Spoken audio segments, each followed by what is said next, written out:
Symmetrical charge distribution, Gauss law की applications की बात करते हैं।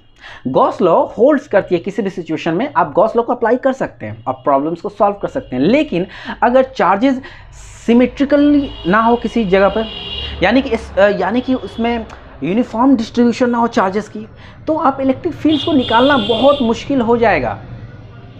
और अगर क्या हो कि अगर सिमेट्रीज हो, यानी कि 3 तरह की जनरल सिमेट्रीज पाई जाती है। एक है स्फेरिकल सिमेट्री, यानी कि कोई स्फेयर की तरह कोई एक एरिया है, उस पर चार्जेस यूनिफॉर्मली डिस्ट्रीब्यूट है। यूनिफॉर्मली का क्या मतलब कि इक्वली अमाउंट में स्पेसेस भी हैं, इक्वल अमाउंट में रखे हुए हैं, चारों तरफ से एक जैसे लग रहे हैं।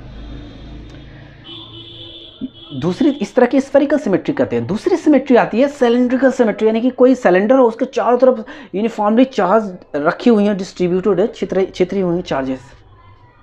तीसरी तरह की सिमेट्री आती है जिसको प्लेनर सिमेट्री कहते हैं, कि एक प्लेन शीट हो, उस पर चार्जेस समान दूरी पर समान तरह से बिखरी पड़ी हो, चार्जेस यानी यूनिफॉर्मली डिस्ट्रीब्यूट हो।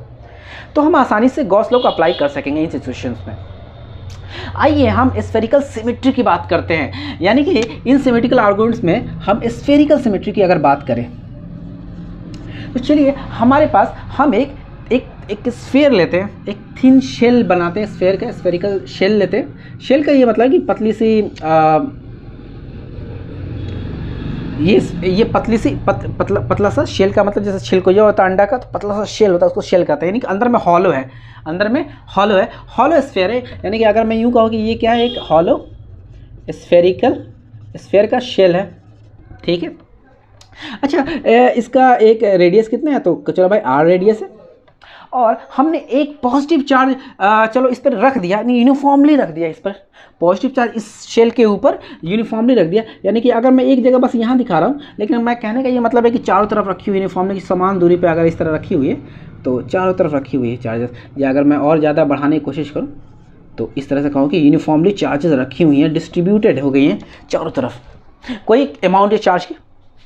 सो लेट क्यू अमाउंट है, तो अभी इसको मिटा देता हूँ ज़्यादा क्यों समझाने के लिए। मैं लिखता हूँ कि चलो भाई एक क्यू चार्ज है जिस पर यूनिफॉर्मली डिस्ट्रीब्यूटेड है, क्या है, इसको लिख देता हूँ यूनिफॉर्मली डिस्ट्रीब्यूटेड, यानी कि ये सिमेट्रिक है, ठीक है।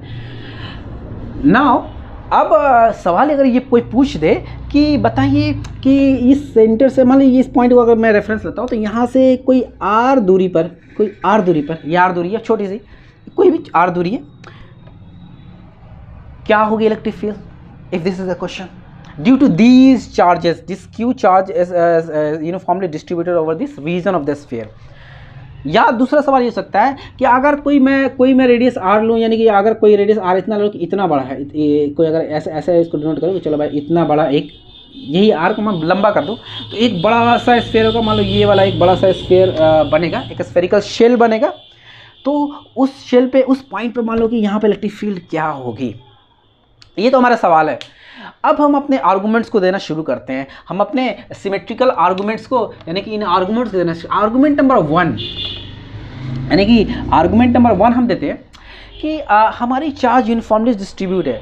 तो यूनिफॉर्मली जब डिस्ट्रीब्यूट हो, तो अगर हम चलिए अगर इस पॉइंट पे निकालनी है इलेक्ट्रिक फील्ड को, तो चलिए मैं एक कवर अप करता हूँ, यानी कि एक ऐसी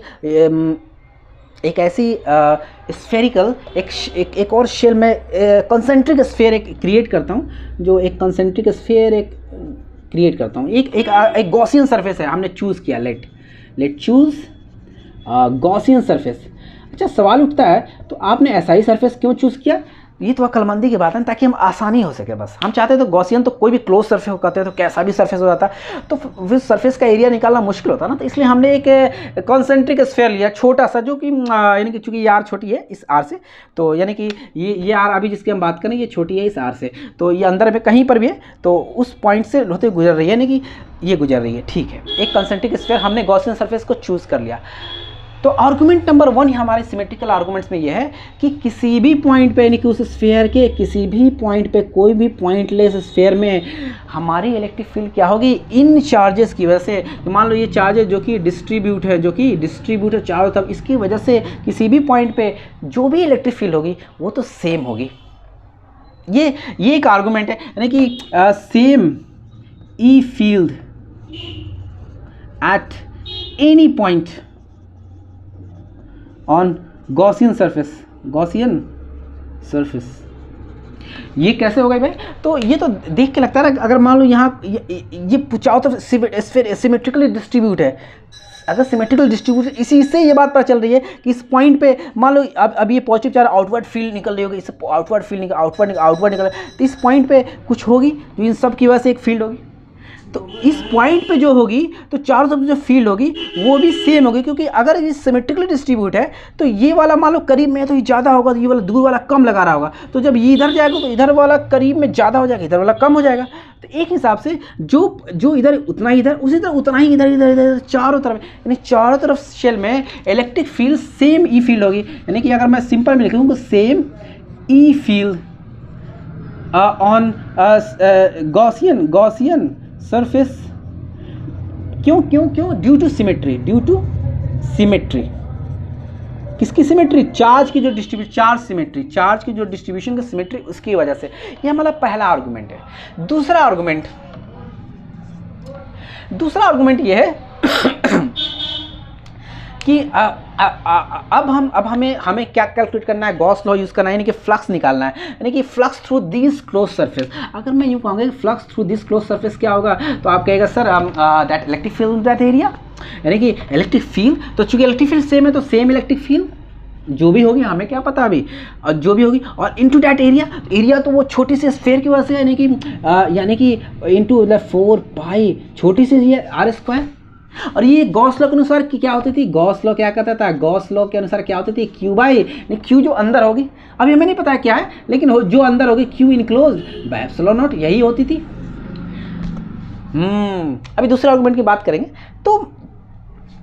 तो यहाँ से ये बात पता चल रही है। अच्छा, दूसरा आर्गुमेंट चलिए बात ही कर लेते हैं। दूसरी और अदर जो आर्गुमेंट्स ये हैं कि एक तो है कि इलेक्ट्रिक फील्ड हर पॉइंट पे इस पे सेम होगी। दूसरी जो फ्लक्स निकल रही होगी, अगर ये पॉजिटिव चार्ज है, अगर ये पॉजिटिव तो रेडियली आउटवर्ड फ्लक्स, ये रेडियली आउटवर्ड हर जगह आउटवर्ड्स होगी, और अगर नेगेटिव चार्ज है तो रेडियली इनवर्ड इलेक्ट्रिक फील्ड होगी, तो वो इनवर्ड इलेक्ट्रिक फ्लक्स क्रिएट करेगी। अगर हम फील्ड की बात करते तो इस पॉइंट पे या तो रेडियली आउटवर्ड होगी, अगर पॉजिटिव है तो पॉजिटिव इधर की तरफ ऐसे धक्का दे रहे, और ये वाला इधर धक्का दे रहे, ये वाला इधर धक्का दे रहे, ये वाला इधर धक्का दे रहे, या ये हो गया अगर नेगेटिव होती तो इधर जाती, बाहर जाती कि नेगेटिव वाला सकिन करता इन अंदर की तरफ खींचता इलेक्ट्रिक फील्ड की डायरेक्शन, जो कि हमारी रिवायात से साबित है कि हम इलेक्ट्रिक फील्ड की डायरेक्शन को ऐसे लेते हैं। मतलब ये कन्वेंशन आसानी के लिए बनाई गई है, अब तो समझ में आ ही रहा होगा। अच्छा, जब ये अंदर की तरफ हो या बाहर की तरफ, और एरिया वेक्टर तो हमेशा जो कन्वेंशन है वो कि अंदर से बाहर लेते हैं, यानी कि एरिया वेक्टर तो हमेशा बाहर ही हो गया, यानी कि अगर ये छोटे से एरिया ले यहाँ पर कहें डी ए, तो ये हमेशा बाहर होगा उस गॉसियन सरफेस से, जो क्लोज सरफेस हम चूज़ किए। तो या तो 0 डिग्री होगी या 180 डिग्री होगी, यही तो दोनों कंडीशन होगी। क्या यही, या तो यानी कि इलेक्ट्रिक फील्ड और एरिया वेक्टर के बीच में या 0 डिग्री या 180 डिग्री, यानी हमें पता है, हम कॉस थीटा का अगर प्लॉट करें तो कॉस 0 1 होती है, और कॉस 90 0, और कॉस 180 -1 होती है। यानी कि हमारे पास या तो कॉस की जो वैल्यू आएगी या तो 1 होगी या -1 होगी। क्या सिंपल सी बात है। यानी कि हमारी पॉजिटिव फ्लक्स आएगी या नेगेटिव फ्लक्स आएगी, यही कंडीशन है, या तो पॉजिटिव फ्लक्स आएगी या नेगेटिव फ्लक्स आएगी, यानी कि इलेक्ट्रिक फील्ड बाहर की तरफ या अंदर की तरफ। ये आर्गुमेंट दूसरा आर्गुमेंट है। अच्छा, यहाँ पर अब हम देखते हैं, इस वाले में आते हैं, ये जो आया वैल्यू, इसमें क्यू इनक्लोज्ड क्या है? इनक्लोज्ड कुछ भी नहीं, एक चार्ज है नहीं, यानी क्यू इनक्लोज्ड क्या है? 0 है। जब क्यू इनक्लोज्ड 0 है तो यहाँ से इलेक्ट्रिक फील्ड क्या निकलेगी? 0 हो जाएगी फॉर दिस कंडीशन के लिए, आर जब छोटा हो आर से, यानी कि ये एक बहुत ही नॉन ट्रिवियल रिजल्ट है, ये हमारा बहुत ही इंपॉर्टेंट रिजल्ट है। यानी कि अगर क्यू इनक्लोज 0 हो तो इलेक्ट्रिक फील्ड भी 0 होगी। ये तो पहला रिजल्ट हमारा। दूसरा हम समय हमारा आई थिंक चल रहा है, 10 मिनट हो चुके हैं। दूसरा रिजल्ट ये आता है, अगर हम कहें कि बाहर वाले को लेते हैं, यानी कि अगर हम फॉर बाहर वाले के लिए, तो फिर यही आर्गुमेंट्स हम अपना देंगे। तो फिर हम बाहर वाली गॉसियन सरफेस लेते हैं, तो हर पॉइंट पे फिर वही इलेक्ट्रिक फील्ड सेम है, और या तो आउटवर्ड है या इनवर्ड, यानी पैरेलल या एंटी पैरेलल है, तो या तो प्लस या नेगेटिव फ्लक्स या पॉजिटिव फ्लक्स है। तो यानी गॉस लॉ अप्लाई करें तो हम अपना सीधे लिख सकते हैं 4 पाई। अब ये आर का मतलब बाहर वाला, जहाँ पर कि आर क्या है? ग्रेटर देन आर है, अगर दूसरे कंडीशन में ये पहला वाला कंडीशन था जो हमने लिया था। दूसरा आर गेट, तो 4 pi are square into electric field, that electric field equal to q enclosed by epsilon naught. यहाँ क्यू इनक्लोज क्या है, ये वही क्यू है। ये कौन सा क्यू है, ये यही क्यू है, प्लस जो कि अंदर अंदर है ना इस बड़े वाले के अंदर ये पूरा क्यू है, ये प्लस क्यू। तो हमारी इलेक्ट्रिक फील्ड क्या हो जाएगी, हमारी इलेक्ट्रिक फील्ड वही हो जाएगी, क्या हो जाएगी, ये इधर चली गई, Q by 4 pi epsilon naught R square, यानी 4 pi are square epsilon naught, जो भी लिखें जैसे भी लिखें। यानी कि ये तो वही रिजल्ट है जो एक पॉइंट चार्ज की वजह से थी। यानी कि एक point plus Q point charge अगर प्लस पॉइंट के सेंटर पर रखा था, जो रिजल्ट आता था कि इलेक्ट्रिक फील्ड क्या होगा, तो 1/4 pi epsilon naught Q by R square. तो सेम रिजल्ट उसी के लिए, जबकि वो क्यू पूरा डिस्ट्रीब्यूटेड है अंदर इनसाइड, कैसे भी है, चाहे इस शेल पर रखा, चाहे यहाँ रखा है, चाहे यहाँ रखा है, चाहे जहाँ रखा, लेकिन अंदर में है अगर, यानी कि अगर क्यू इनक्लोज्ड है तो हमारी रिजल्ट इलेक्ट्रिक फील्ड वही आती थी। That is also a very second good result. These two results ये नोट करने लायक है। उम्मीद है आप सभी अच्छे होंगे। मिलते हैं नेक्स्ट लेक्चर में।